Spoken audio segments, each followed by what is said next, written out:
Good morning, students. As today we had completed our video lecture on Johnson's rule, today again I am explaining the same thing as it is requested by the students group.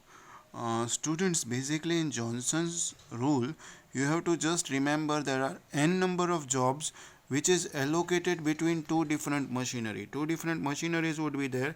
You have to just do the allocation of the job on the basis of time, which would be reducing your overall time. Now in it you have to remember that both the machinery that is machine A and machine B are simultaneously working. Simultaneously means if machine 1 or if job 1 has to be done the work in machine A, it would take 7 hours. After completion of it, it has to do the work of machine B. So this thing you have to remember.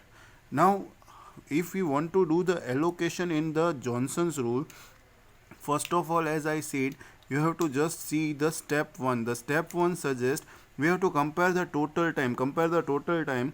The overall total time of machine A is 35 hours and machine B is 28 hours. So now by comparing it, we have to see which is the lowest time. So machine B has overall less time compared to machine A. So we have to start doing allocation from machine B. Now remember, machine B, just I am highlighting also, this allocation would be done from last side and machine A's allocation should be done from first side. This should be remembered. Okay, now if we are starting allocating the jobs from machine B, you have to see which job is taking less time. We don't have to see both the time. We have to see just machine B's lowest time. So machine B, the lowest time is 1. So machine B's lowest time is 1.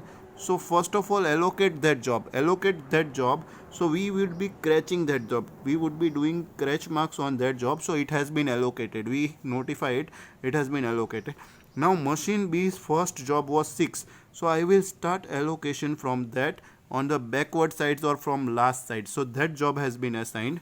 After that, the second job, we will be now doing alternate ways. If I had completed allocation of machine B, then I had to do allocation from machine A. Now you have to see the lowest time from machine A. The lowest time of machine A is 2 hours. And that 2 hour is being allocated by the job third. So just allocate that job third. Now that job third would be allocated from the first side. So just you have to write here job 3. See, 6 I had written here and 3 I had written here. So remember, from machine B you have to start allocation from here, from this side, that is last, second last, third last. Whereas if you are allocating from machine A, first, second, third, you have to follow this pattern. This is vice versa pattern. You have to follow it. Now again I would be coming in machine B. Now machine B, the lowest time is 3 hours. And that job is job 1.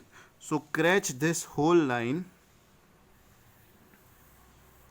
And now allocate it. Now whenever you are allocating from the B, then you have to again write from here. So I will write here, that is job 1. Now again change the direction.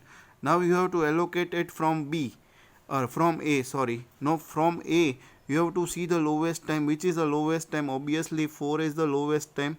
Allocate that job. Now 4th is the time and it is having a job number 2. So allocate that job, but that job will be allocated from this side. So now that job is 2. Now remaining 2 jobs are there, that is 4 and 5. We have assigned last job from A. So again you have to see from B. Now from B, which is the lowest time? Then 4 is the lowest time. And it is basically job 5. So allocate that job 5. But it will be allocated from last side, that is from right hand side. So just allocate here job 5. The remaining job would be obviously here, that is 4. So this sequence I had got, this is just a sequence of the jobs through Johnson method.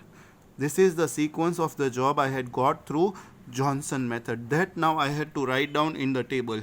That now I have to just plot it in the table. That is 3, 2, 4, 5, 1, 6.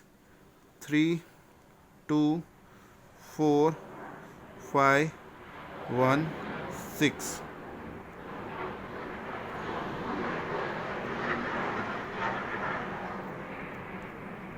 So students, I had just written the process time as I had explained where I got the process time. Like for example, for machine A, the third activity has 2 hours. The same I had written, I had just arranged the process time in the order of the Johnson's method what we have got here.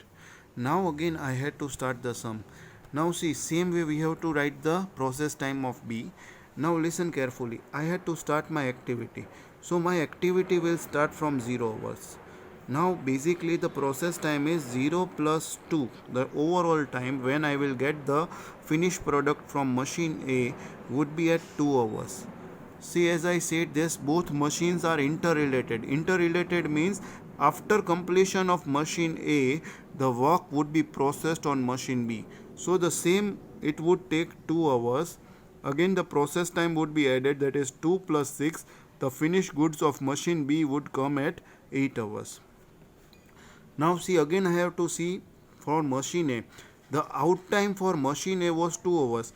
So I can start my work from 2 hours. So in time would be 2 for the job 2. 2 plus 4, that will give me 6 hours. The same thing applies here. Here the out time is 8. You have to compare both the out times, say 6 and 8. So you can start your job after 8 hours. So your in time would be 8. 8 plus 8, that would give you 16 hours. Your material B would be ready, or second job would be ready after 16 hours in processing B. So now you would be seeing the activity 4, that is third job. Now the out time is 6 hours. So write down here 6 hours. 6 plus 5, that will be 11 hours. And now you would be seeing here the 16 hours.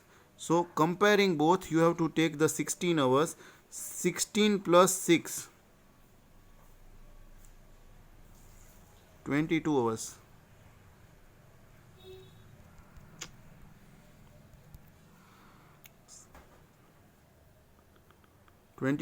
So you have to write here 22 hours.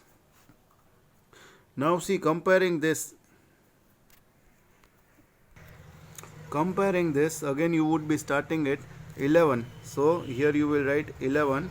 11 plus 9, that would be giving you 20 hours. Here see, again you would be comparing 20 hours and 22 hours. So you can start only after 22 hours. So 22 plus 4, that would give you 26 hours. Now again see here 20. So write down here 20. 20 plus 7, that would be, your job would be ready here at 27 hours. And here your job was ready at 26 hours. So your machine B would be idle for 1 hour. See, you have to compare this both time. While comparing this both time, the numbers which are more, that should be written. So here the 27, that you will start. So 27 plus 3, that would be 30 hours. And similarly last job, that is 27 plus 8, that would be near about 35. So you would be starting your job here from 35 hours, that is 35 plus 1, that is 36 hours. So your end product, all the jobs would be completed within 36 hours. So this was a basic sum of Johnson rules. Thank you, students.